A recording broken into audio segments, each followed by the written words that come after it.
একটি দয়ালু হাঁস যখন একটি বিষাক্ত সাপের প্রাণ বাঁচালো, তখন সেই সাপটি কিভাবে নিজের জীবন বাজি রেখে আকাশের নিষ্ঠুর শিকারী বাজ পাখির হাত থেকে তার বন্ধুকে রক্ষা করলো।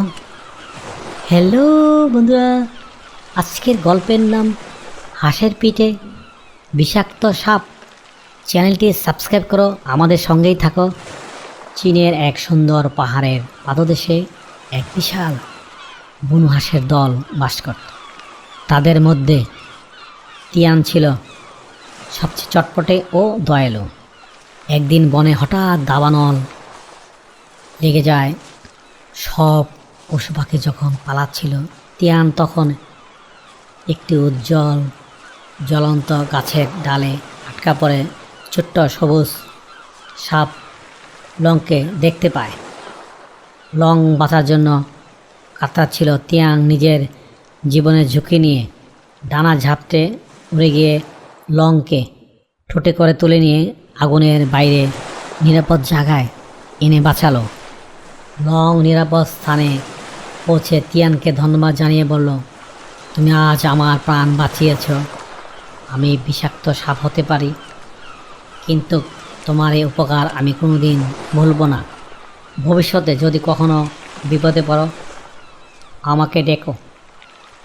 তিয়ান হেসে আবার তার দলের কাছে ফিরে গেল। কয়েক মাস পরে শীতের শুরুতে হাঁসের দলটি যখন অন্য দেশে পাড়ি দিচ্ছিল, তখন হঠাৎ আকাশ থেকে এক বিশাল হিংস্র শিকারী বাজপাখি তিয়ানকে লক্ষ্য করে ধেয়ে এলো।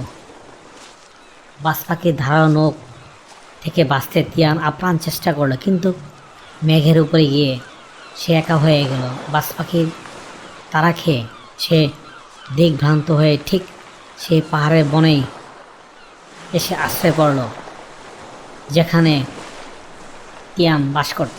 তিয়ান যখন ক্লান্ত হয়ে মাটিতে পড়ে গেল, বাজপাখিটি তাকে চূড়ান্ত আঘাত করার জন্য নিচে নেমে আসলো। ঠিক তখনই ঝোপের আড়াল থেকে তিয়ান বিদ্যুতের গতিতে বেরিয়ে আসলো। সে এক লাফে তিয়ানের পিঠে উঠে বসল, তিয়ানের ডানার নিচে লুকিয়ে ফেলল। তিয়ান অবাক হলো। লং ফিসফিস করে বলল, ভয় পেও না বন্ধু, এবার তুমি ডানা মেলে আকাশে উড়ো। তিয়ান যখন লংকে নিয়ে আকাশে উড়ল, বাজপাখিটি ভাবল হাঁসটি হয়তো দুর্বল হয়ে গেছে। সে তিয়ানের পিঠে থাপা বসাতে গেল। অমনিতে তিয়ানের পিঠ থেকে পানা তুলে বের হয়ে আসলো এক বিষাক্ত সাপ লং। বাজপাখিটি কিছু বুঝে ওঠার আগেই লং তার বিষাক্ত দাঁত দিয়ে বাজপাখিটি পায়ে তীব্র এক ছোবল মারল। বিষের যন্ত্রণায় ছটফট করতে করতে শিকারী বাজপাখিটি আকাশ থেকে নিচের একটি গভীর খাদে পড়ে গেল। তিয়ান ও লং এর বুদ্ধিমত্তায় একজন বড় শত্রুর অবসান ঘটল। নিরাপদ স্থানে নেমে তিয়ান লংকে ধন্যবাদ জানালো। আকাশের পাখি আর মাটির সাপ একে অপরের পিঠে চড়ে কীভাবে শত্রু দমন করল, তা দেখে বনের অন্যান্য প্রাণীরাও অবাক হয়ে গেল। তিয়ান ও লং প্রমাণ করল যে সত্যিকারের বন্ধুত্বে কোনো ভেদাভেদ থাকে না। উপকারের উপকার কখনো ভুলতে নেই। বিপদের সময় যে সাহায্যের হাত বাড়িয়ে দেয়, সেই প্রকৃত বন্ধু।